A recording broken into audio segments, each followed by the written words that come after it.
Welcome back to my channel. Today I'm going to be talking about cursed horror movies and kind of just going over like what that means in general. There's a lot of movies that are quote unquote cursed. I just decided to stick with 6 in total.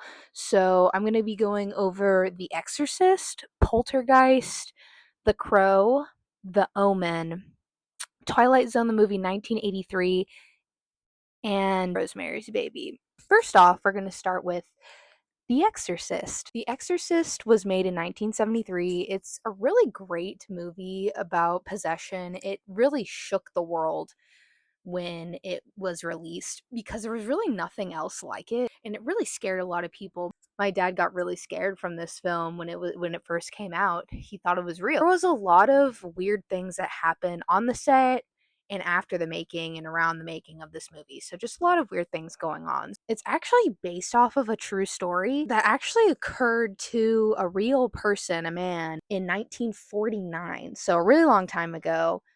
And it's actually based off of a real exorcism that did occur. But the fact is that it's mostly exaggerated. So it's not completely word for word what happened in the original story. It was really hard to find because they really try to keep the identity of the victim secrets. Not very much information out there in regards to this. The writer of the true event didn't even interview like the priest who conducted exorcism. So the facts behind what actually happened in real life are just kind of muddled, and unfortunately that's just the way it is. On set of the film, there was quite a few surprising things that happened. It's not totally uncommon to have things go awry on film sets, especially if there's practical effects involved in the making of the movie. There's just a lot of room for error with stuff like that. So there was a fire on set of The Exorcist. The sprinkler system failed. There was also actor tragedies, like multiple deaths surrounding the actors, accidents, illnesses, cutting off fingers and toes. Like, there's just so many things that happened around this movie. The most disturbing thing out of all of the events that really took place around the making of The Exorcist, there was multiple deaths linked to either the actors or the actors themselves. So Linda Blair's grandfather died. She was the main character, the child. An assistant cameraman baby actually died around the time of the making of the movie. A set refrigerator tech died, and a janitor was shot and killed as well, all around the making of this movie. So it's really scary that all of this happened kind of around the same time. The Iraq shoot at the beginning of the movie, when they go and find the Pazuzu statue, they were set to actually make that scene in the movie during the winter time in Iraq. And they ended up having to film that scene in the middle of the summer. So it was extremely hot, and due to that, a lot of crew members passed out or got heat stroke or had a whole array of other issues, and it was just kind of a disaster. That whole scene, the making of that scene was just a bit of a disaster because of all of the incidents that occurred that I mentioned earlier, like fires and sprinkler systems failing and a bunch of props failing as well. The timeline of the movie's production just kept having to be pushed back and pushed back and pushed back. So there was a lot of things that caused a lot of other issues. After all of these things happened, everyone was so freaked out that they were making a movie that was like basically cursing everyone, that they actually had a priest come on set and bless the set of the movie. They didn't have an exorcism of the set, they just had a priest come and bless the set. After that, there really wasn't any other incidents. Is it a coincidence? I don't know. That's really the main question here. Is it a coincidence or not? So, yeah, that's the main things that happened with the making of The Exorcist. So, the next movie I am going to talk about is called Poltergeist 1982, which is another very influential film. It was kind of the first of its kind with ghosts, the way it portrayed ghosts and hauntings. There was a ton of tragic events that happened around the making of this movie and after the making of this movie. The main one that I'm going to cover, it is very sad. Dominique Dune, who is the older sister in the movie, she actually passed away only 5 months after the making of the movie. She had a really abusive partner, unfortunately, and he ended up taking her life, which is very, very sad and very tragic. Another major actor also passed away after the third Poltergeist movie.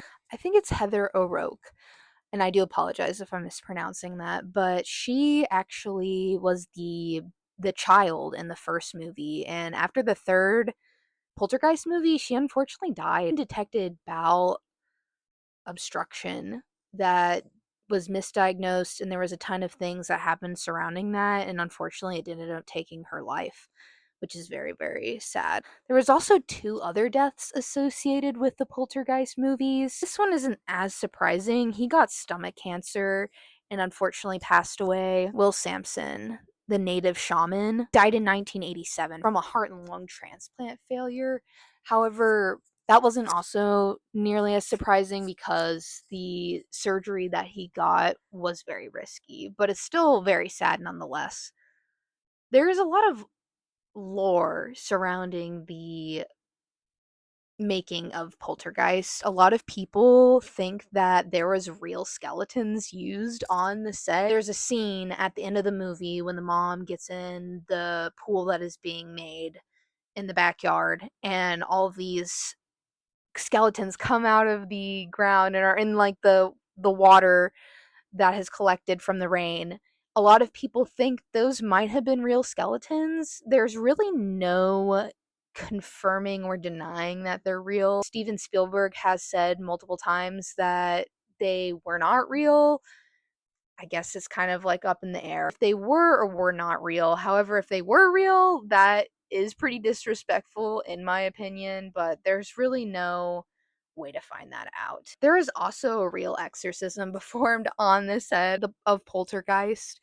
This was actually conducted by one of the crew members just for fun, I guess. So I thought that was also interesting as well. The next movie I'm going to talk about is The Omen, which was made in 1976. There's actually a lot of really crazy events that happened surrounding the making of The Omen that I had no idea ever happened. First off, being that this is super unfortunate and really, really sad. Gregory Peck's son committed suicide about 2 months before the start of filming The Omen. And this is Robert Thorne, so the father, the main character of The Omen. Like, he is in the whole movie. So he had to be dealing with the death of his son while making this movie, which I just thought was incredibly powerful considering the material that The Omen is. I'm honestly really surprised that he went through with making it and didn't just drop out. I don't know if he really could do that or not, but it's just really sad.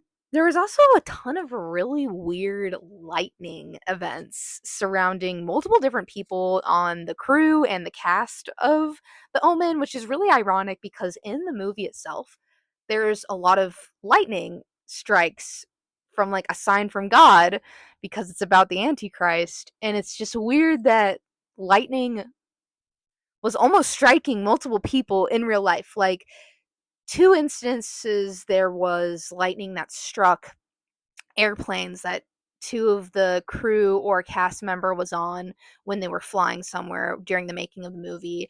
And then someone almost got hit by lightning as well, which is also wild. So the likelihood of that happening is just, it's very unlikely. Lightning doesn't usually hit you. It is just such a unlikely thing to happen. Another really weird thing, poor Gregory Peck just had a really hard time during the making of this movie.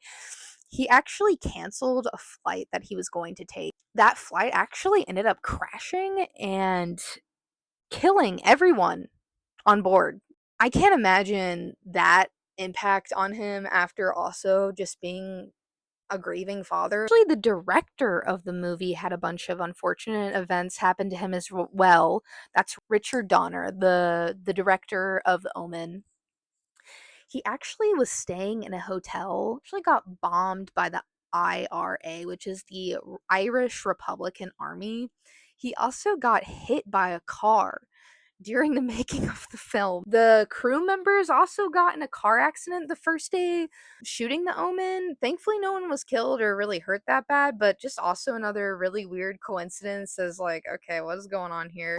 The taxi driver actor almost got his finger chopped off from it getting slammed in the door on set, which is it's not super uncommon to have injuries on set, but it's just like, dang, like really. And then the Rottweilers used in the film ended up actually hurting some of the crew members who were instructing them to be aggressive. That's also not a super uncommon thing that happens in film. The one that actually shocked me the most out of everything so far, which all of the events are already really shocking, was that the zookeeper who was helping with the baboon scene actually eaten by a lion 2 weeks after the film's completion. Honestly, could not believe that was real.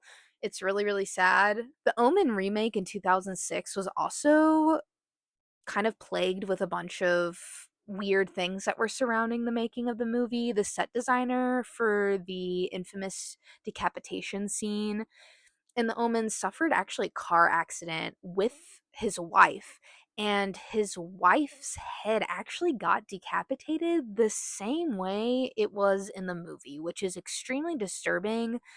They crashed on Friday the 13th and they were by a nearby street that said Omen, spelled OMMEN, 66.6M. There was a lot of lost footage, which hardly like ever happens. Sometimes there will be like a small piece of film that gets missed, but there was a ton of film. It was like a couple minutes worth of film that just like disappeared and nobody knew what happened to it. So they just completely lost that. That's the main things that happened in the surrounding of the making of The Omen that I also just thought were really bizarre and really weird. Yeah, the next movie I'm going to be talking about here is actually The Crow, which was made in 1994.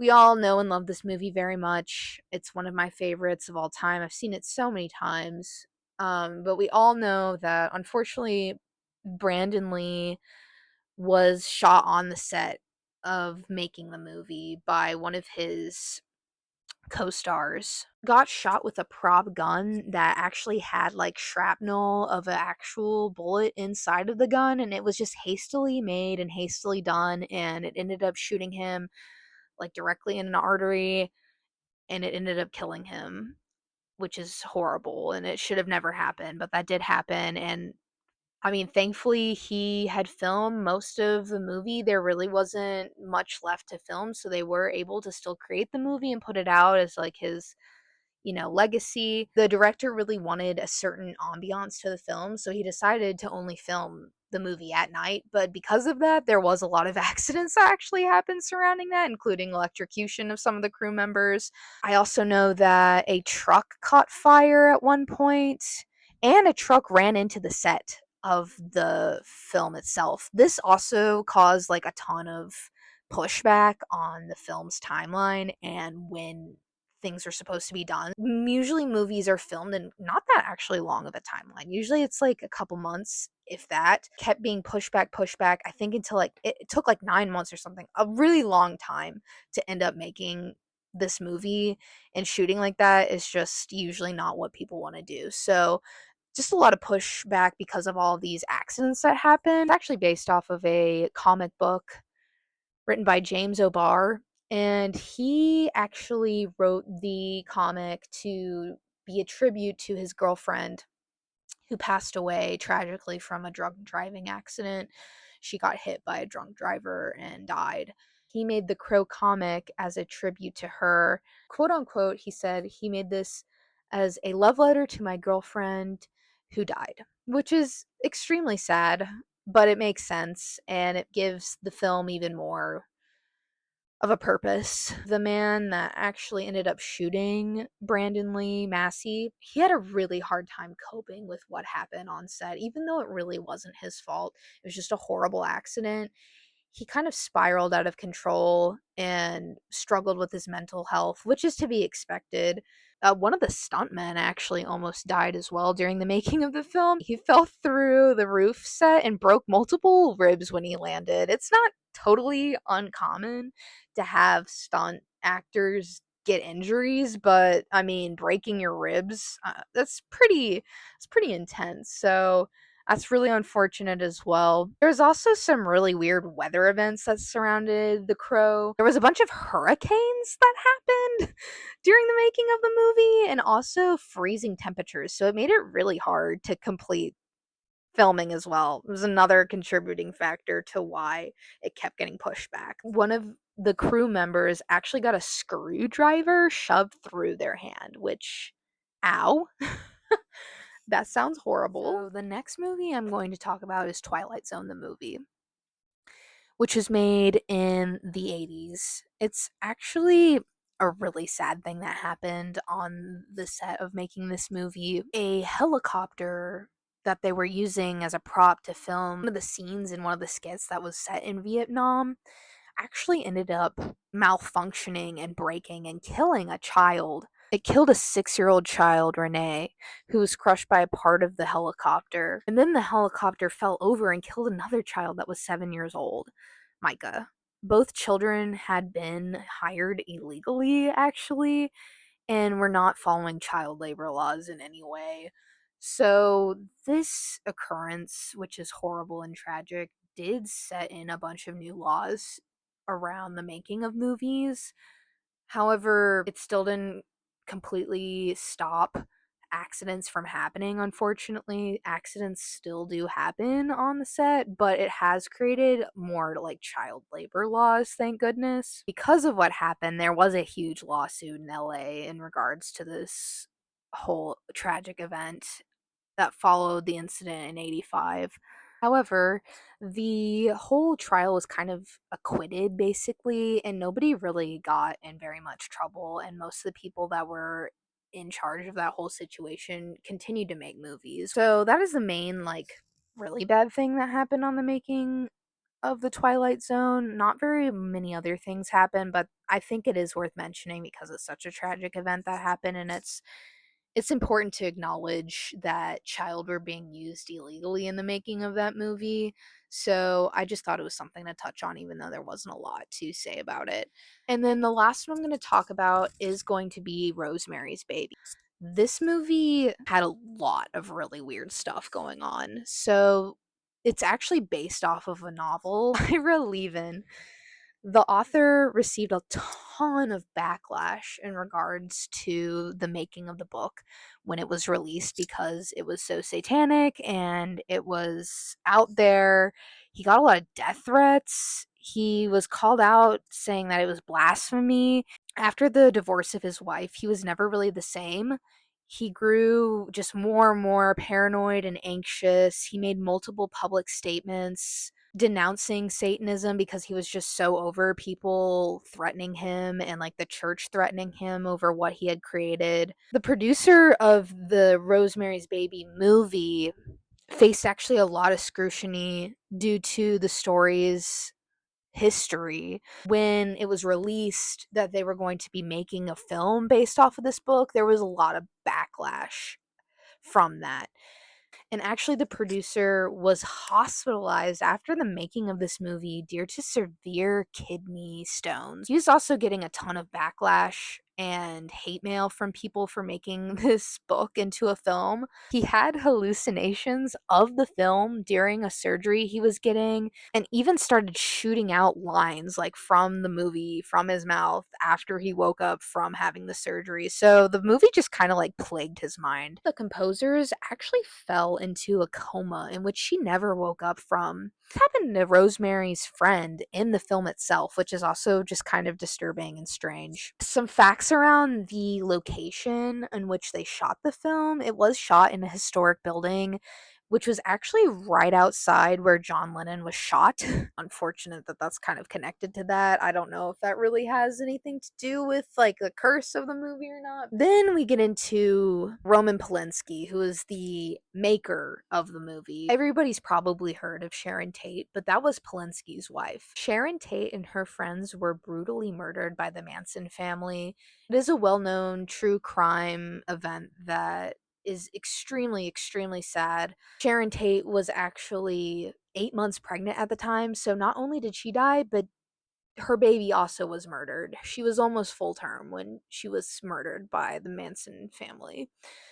So, this was obviously a horrible, horrible event that happened, and when it did happen, it was after the making of the movie, and Polanski was just never really the same after this happened, which is to be expected. And he preyed upon a 13-year-old child and got arrested for doing that. Really questionable things he did after the murder of his wife. Is it justifiable? Absolutely not.